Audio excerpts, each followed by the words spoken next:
I don't know how. I truly don't know how perfumers have been able to get away with this. I really don't know how. Hello, everybody, and welcome.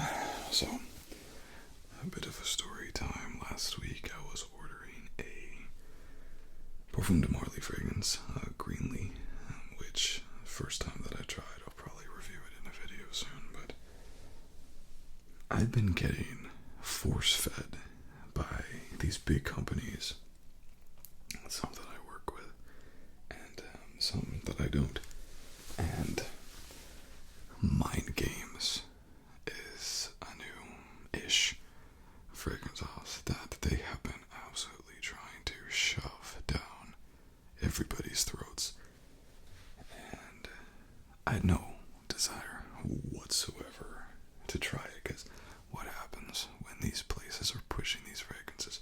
It's probably because they're making a lot of money. That's all that it is. It's all money. So finally someone said, okay, you know what? You're buying, the Parfum de Marly. Why don't I'll just throw in Mind Games.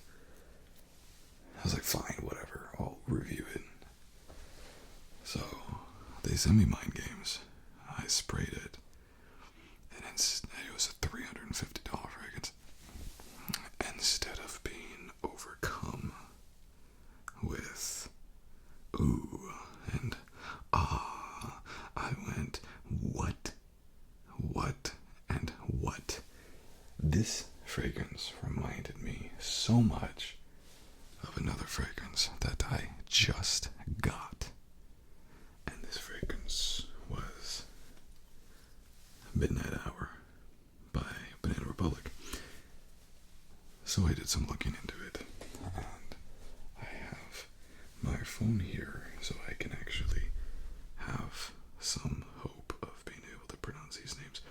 Cristal Labrada. Cristal Labrada was the perfumer for Blockade, as I said. Fascinating. And I went on and looked at some other stuff that she did. Do you want to guess what other stuff she did? Midnight Hour. Would you like to guess what year it came out? Same year. Exact same year. Exact same product. This is $350. I don't know if I paid $25 for this. I think I paid $20 for this. This is not the point of the video to give you a review of Midnight Hour, but by the way, I love Midnight Hour. It is a Aventus. And that's the thing too, it's not even original fragrance. This is Aventus. They sub out the pineapple and they put in mango Aventus. So I grabbed this immediately, sprayed it on my other wrist, and I can tell you, clone, almost identical. When it dried down in about an hour, they were identical. At first, it was a slightly more rich blockade, but after an hour, and this is the kicker, this outperformed this. So what happened is this Cristal character, she came up with a recipe, decided to double dip, and she decided to sell her fragrance recipe to Mind Games, as well as Banana Republic. And I don't know, she might even be part owner or something like that of Mind Games, because I know she's done a lot of them for them. But the point is, Mind Games, $350 fragrance. Midnight Hour, $25 fragrance. Identical. Rip off, yes. Now, what I don't understand is how perfumers are allowed to get away with this. If you are entering into a contract and you are working with a house like Dior or something designer house, how are you going to let the product you just purchased go and be used and developed and produced by a competitor that's the exact same product for pennies on the dollar? It doesn't make sense to me. So I thought about it,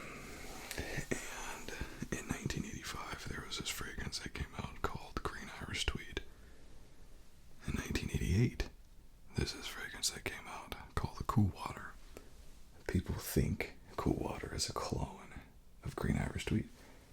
The fragrancer that created cool water was Pierre Bourdon. The fragrancer that created cool water was Pierre Bourdon. Pierre took Green Irish Tweed, made it slightly less spicy, a little bit more aquatic, and literally made the same thing, the same product. So, is this a clone? Is it a clone if it's made by the same perfumer? I don't think so. I think it's just a different rendition. So, this is another example. The guy's name is Michael Amarak. Made Gucci Homme. Fast forward a couple years, Bentley for Men Absolute. Someone was telling me, a viewer was telling me they saw a interview with the guy's son talking about this fragrance, saying that they literally, he didn't change a single thing about it. He took Gucci for Men, Homme for Men, and just created Bentley for Men Absolute. Same recipe, same everything.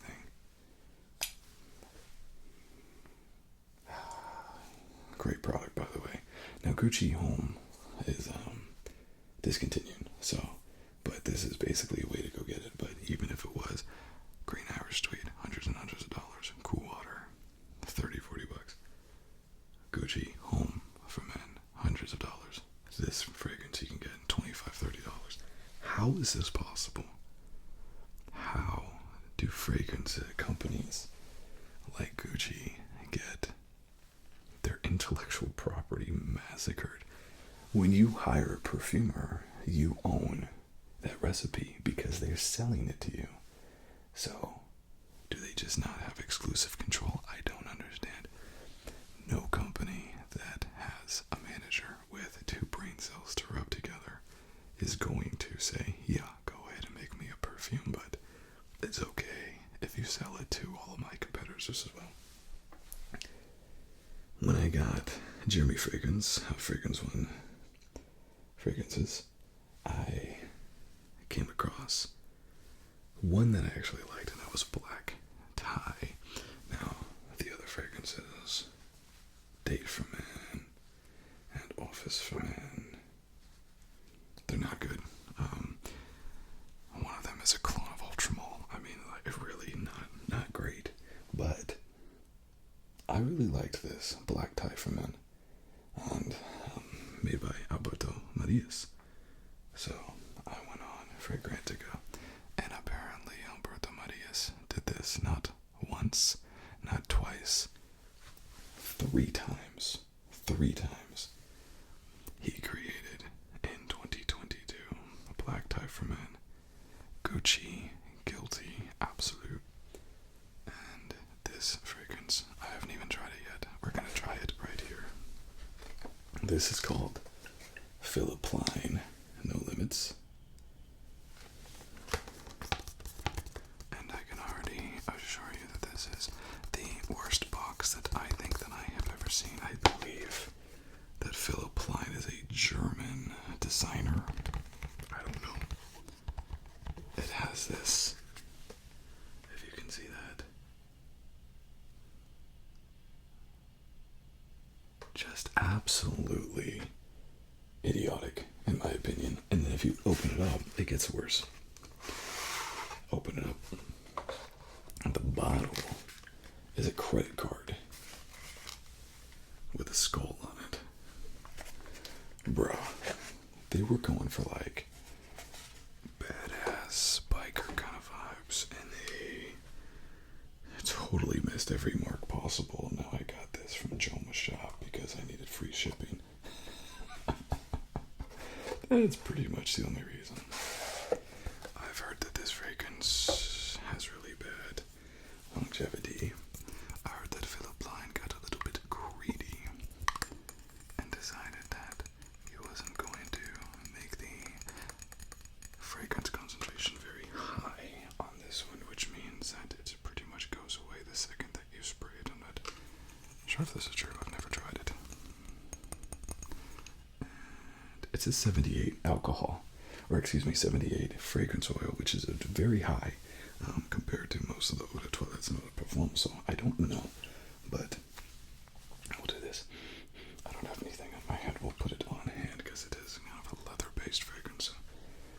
just needs a little bit of that. But truly, look at that.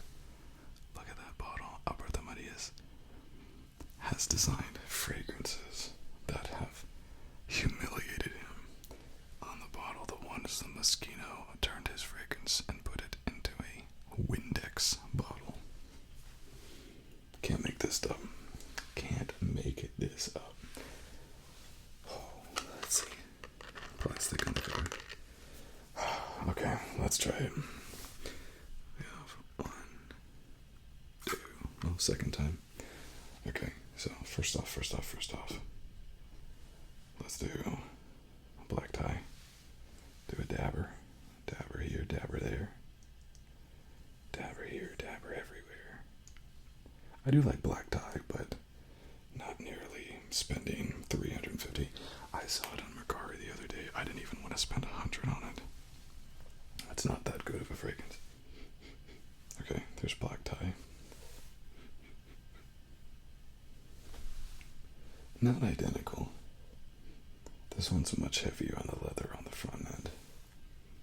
This one's more powdery, slightly more animalic. But you can tell it's the same DNA, the same exact DNA. You might have a note here, or a note there that differentiates. Clearly, he put something a little bit different in each one. The more that they dry, the more that they smell similar. I think I might actually prefer the Phillip plein. The leather is more animalic. Anyways, this is a $30, $40 fragrance at the discounters. Black tie, $350 fragrance. Alberto Marias, the king, supposedly. Master perfumer. 3 different fragrances using the same DNA. Gucci Guilty Absolute. Black tie for men. Phillip plein, no limits. How released all 3 of them on the same year? The same fragrance. Now, I'm not saying that they are 100% identical, but I'm not going to get black tie and Phillip plein. Are you kidding me? I'm not going to get green iris tweed and cool water. You only need one fragrance, and they're so substantially similar that they are competing against each other. I'm only going to get one. I'm not going to get green iris tweed and cool water. My gosh. I'm only going to get one. And so this to me just makes no sense. Blockade, $350 niche fragrance. First off, that's not a niche fragrance. It's cloning a fragrance that's been cloned 1,000 times. But then you have Midnight Hour, 100, $20, $25 fragrance have honestly outperformed Blockade. So now I think very little of mind games as well. It's incredible. What it highlights is that these fragrances cost nothing to make. Just because you're getting them from a luxury designer house doesn't mean that they're better quality. That all starts the same way, with the same recipe. But what I just cannot wrap my head around is how perfumers are able to sell the same product to all of these different companies, and how these companies are okay with that. Maybe they're not. Maybe these companies just don't care. Maybe Jeremy Fragrance is out there sniffing so much, that he doesn't even know that Alberto Marias gave his recipe to 2 others, or Gucci, or whatever, whoever got it. I mean, it's so similar. The longer it sits, the more similar it is. I would think they're the same fragrance. I would. If I didn't get them side by side and someone rolled up on me wearing Phillip plein, I would think it was black tie and, the reverse as well. I don't understand this. I truly don't understand how these fragrance individuals keep going, but I guess this is good news for us as consumers, because if you find a fragrance that you like, go on there and look on Fragrantica, see what other fragrances that have been made that are similar, click on it. It might be the same individual. So don't get Blockade For God's sakes, do not get blockade. Don't do it. Get midnight hour for men. Or midnight hour is not for men, it's just midnight hour. Save yourself $320. It's insane. Don't get black tie. Get this. And just hide the bottle so no one ever sees it. If I would say this, the same thing with Gucci Pearl, but they don't make it anymore. But it's just incredible to me. And there's so many better things out there than Green Irish Tweed at this point. So many great clones that I don't know why you would actually order Green Irish Tweed now. There's so many great clones that do it even better than Green Irish Tweed did. And it's a dated fragrance. 1985. They've been able to bring Green Irish Tweed with these colognes and these fragrances that are heavily inspired by Green Irish Tweed and make it better. So Cool Water is not necessarily the fragrance that they go out and buy, because this is also dated 1988. So, but man, I had to make a video on this because I just don't understand what these companies are doing with these perfumers. If they are buying this recipe, how are they okay with these perfumers going out and selling the same recipe to all these other houses? I just don't get it. I don't get it. But anyways, that's for me to be kept up late at night and wondering and punching holes through my wall and crying myself to sleep. Don't do that. As I do, I'll take the brunt of the force. Have no fear. So thank you, everybody. Look forward to seeing you.